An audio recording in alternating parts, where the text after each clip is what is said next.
जब से मैंने अध्यक्षा पद से रिज़ाइन करा है, पूरी की पूरी दिल्ली सरकार उतारू हो गई है कि किसी भी तरीके से दिल्ली महिला आयोग के ऊपर ताला लग जाए। वो आज दर दर की ठोकरें खा रही है क्योंकि 8 महीने से उनको सैलरीज नहीं दी गई हैं। हम ये भी देख रहे हैं कि दिल्ली सरकार ने दिल्ली महिला आयोग का इस साल का बजट 30% घटा दिया है। और अब तो हद हो गई। 181 विमेन हेल्पलाइन, उस 181 हेल्पलाइन को दिल्ली सरकार ने बंद कर दिया। तो मैंने मुख्यमंत्री जी को, अरविंद केजरीवाल जी को पत्र लिखा है कि वो ऐसा कैसे कर सकते हैं। 8 साल में दिल्ली महिला आयोग ने 1,70,000 केसेस की सुनवाई करी है, पर जब से मैंने अध्यक्षा पद से रिज़ाइन करा है, पूरी की पूरी दिल्ली सरकार उतारू हो गई है कि किसी भी तरीके से दिल्ली महिला आयोग के ऊपर ताला लग जाए।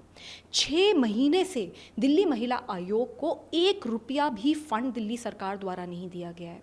हमारी काउंसलर्स, लॉयर्स, स्टाफ की टीम वो आज दर दर की ठोकरें खा रही है क्योंकि 8 महीने से उनको सैलरीज नहीं दी गई हैं। इनमें से कई लड़कियां खुद रेप सर्वाइवर्स हैं, एसिड अटैक सर्वाइवर्स हैं, कैंसर पीड़ित हैं और उन तक को सैलरीज नहीं दी गई। इनमें से कई लड़कियों ने अपनी जान पे खेलकर कितनी बच्चियों को सेक्स ट्रैफिकर्स तक से बचाया गया है, पर आज यही लड़कियां भूखे पेट दूसरों की कंप्लेंट हैंडल करने के लिए मजबूर कर दी गई हैं। हम ये भी देख रहे हैं कि दिल्ली सरकार ने दिल्ली महिला आयोग का इस साल का बजट 30% घटा दिया है। दिल्ली महिला आयोग की अध्यक्षा का पद अभी तक खाली है, 6 महीने हो गए हैं। मेंबर्स के 2 पद खाली हैं, जिनमें से एक मेंबर तो दलित मेंबर होनी चाहिए, जो कि बिल्कुल अनिवार्य है। वो पद भी पिछले 1.5 साल से खाली है। और अब तो हद हो गई। 181 विमेन हेल्पलाइन, जिसको दिल्ली महिला आयोग ने इतना बड़ा बनाया कि आज 2000 से 4000 कॉल्स हर दिन उस हेल्पलाइन पे आती हैं। दूर दूर से लोग आते हैं, पूरे देश की राज्यों से लोग आते हैं, टीम्स आती हैं, सरकार से टीम्स आती हैं उसको स्टडी करने के लिए। इंटरनेशनल ऑर्गेनाइजेशंस आकर इस टीम को स्टडी करती है, इसकी फंक्शनिंग को अप्रिशिएट करती है। और उस 181 हेल्पलाइन को दिल्ली सरकार ने बंद कर दिया। आज कितनी शर्म की बात है कि rape capital of the world जिस राज्य को माना जाता है, उसकी 181 विमेन्स हेल्पलाइन बंद हो गई है। ये जो हमने टीम बनाई थी, ये जो हमने सिस्टम बनाया था, कभी भी अगर आप 181 हेल्पलाइन पे कॉल करोगे तो वहाँ से तुरंत एक लड़की आपके पास आती है और आपकी मदद करती है। पुलिस स्टेशन आपको लेके जाती है, हॉस्पिटल्स लेके जाती है। हज़ारों लड़कियों को हमने इस तरीके से रेस्क्यू करा। आज यही हेल्पलाइन बंद कर दी है। तो मैंने मुख्यमंत्री जी को, अरविंद केजरीवाल जी को पत्र लिखा है कि वो ऐसा कैसे कर सकते हैं। क्यों महिलाओं से दुश्मनी निकाली जा रही है, क्यों महिला आयोग के साथ इस तरीके से खिलवाड़ किया जा रहा है। जिस राज्य का महिला आयोग ही सशक्त नहीं होगा, उस राज्य की महिलाएं कैसे बचाई जाएंगी। आपने जो आरोप लगाए हैं, क्या वजह है, आपको क्या लगता है क्यों सरकार सिस्टमैटिक तरीके से पूरे आयोग को डिसफंक्शन करना चाह रही है? मैं ऐसा मानती हूँ कि सरकारें नहीं चाहती कि महिलाएं सशक्त हों। मैं ये मानती हूँ कि सरकार को जो महिलाएं सवाल उठाती हैं उनसे परेशानी है, उनसे परहेज़ है। आज दिल्ली महिला आयोग की एक बहुत बड़ी टीम है। आज दिल्ली सरकार जो सैलरीज नहीं दे रही है, उससे भी 700 फैमिलीज़ अफेक्ट हो रही हैं डायरेक्टली, क्योंकि वो डायरेक्टली टीम हमारे साथ काम कर रही थी।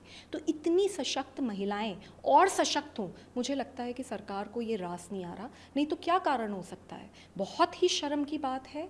Rape capital of the world जिस राज्य को माना जाता है, अगर उसके ही महिला आयोग को एक एक करके तोड़ा जाएगा तो फिर दिल्ली में महिलाएं कहाँ जाएंगी। मैंने अपने खून और पसीने से दिल्ली महिला आयोग को यहाँ तक ये रूप दिया था। मैंने और मेरी पूरी टीम ने मिलकर कई रातें हम लोगों ने काम करा है, हर हॉलिडे पे हम लोगों ने काम करा है, तब जाके दिल्ली महिला आयोग आज इतनी सशक्त ऑर्गेनाइजेशन बना था। पर बहुत शर्म की बात है कि जैसे ही मैंने रिज़ाइन करा, उस ऑर्गेनाइजेशन को कंटिन्यू करने के लिए, उस ऑर्गेनाइजेशन को बढ़ावा देने की जगह उल्टा उस ऑर्गेनाइजेशन पे ताले लगाने की प्रयास चल रहे हैं। कौन प्रयास कर रहा है, पूरी सरकार या कोई इंडिविजुअल? जी, मैं तो बिल्कुल मानती हूँ कि दिल्ली सरकार की जो चुनी हुई सरकार है वो बिल्कुल ये काम कर रही है। नहीं तो मुझे बताइए ना, जब 6 महीने से दिल्ली महिला आयोग को फंड्स क्यों नहीं दिए गए। मुझे ये बताइए कि हमारे बजट को क्यों कम करा गया। मुझे बताइए कि 181 विमेन हेल्पलाइन बिना डिस्कशन के, बिना कंसल्टेशन के वापस छीन ली जाती है। तो दुश्मनी है तो मुझसे निकालिए ना, महिला आयोग से क्यों दुश्मनी निकाली जा रही है। आपने जो मुख्यमंत्री अभी खुद जेल में है, आपको क्या लगता है कितनी मदद या राहत वो आपको या महिला आयोग को पहुंचा पाएंगे? महिला आयोग राहत लेकर रहेगा। महिलाएं बहुत सशक्त हैं, हमें जहां जाना पड़ेगा हम जाएंगी और महिला आयोग को कुछ भी नहीं होने देंगे, क्योंकि हमारी खून और पसीने से ये ऑर्गेनाइजेशन बनी है। और अगर दिल्ली जैसी जगह पे जहां हर दिन 6 रेप्स होते हैं, अगर वहीं पे महिला आयोग कमज़ोर हो गया तो मुझे नहीं लगता कि दिल्ली की लड़कियां बिल्कुल भी सुरक्षित हो पाएंगी। इसलिए महिला आयोग को सशक्त करना है और उसके लिए मुझे चाहे कुछ भी करना पड़े मैं ज़रूर करूँगी। इसके अलावा और पार्लियामेंट का विकल्प आप देखती हैं? जी बिल्कुल, ये दोनों विकल्प मैं देखती हूँ। मैं कोर्ट का भी रास्ता अपनाऊंगी, because it's a very urgent issue and a very important issue. Women commission सारे देश के सशक्त होने चाहिए। एक ऑर्गेनाइजेशन जिसमें पिछली चेयरपर्सन ने 8 साल में एक केस हैंडल करा था, उसको हमने स्क्रैच से बनाया है, बिल्कुल ज़ीरो से आज इस मुकाम पर लेकर आए। और सरकार का क्या रोल है, क्या रवैया है, इस मुकाम पे लेकर आए, इसको बढ़ावा दें, इसको और सशक्त करें। इसने ऐसी ऑर्गेनाइजेशन में एक ऐसी महिला आयोग की अध्यक्ष बनाए जो हमसे भी ज़्यादा काम करें, और इन्होंने तो बिल्कुल ही उसको तब पर ताला लगाने की जो प्रयास कर रहे हैं, इसको हम बिल्कुल सिरे से नकारते हैं। और चाहे जो करना पड़े, चाहे सड़क पे उतरना पड़े, चाहे कोर्ट जाना पड़े, इस देश की सारी एजेंसी इसके पास जाना पड़े, हम ज़रूर जाएंगे और महिला आयोग को कभी भी बंद नहीं करेंगे।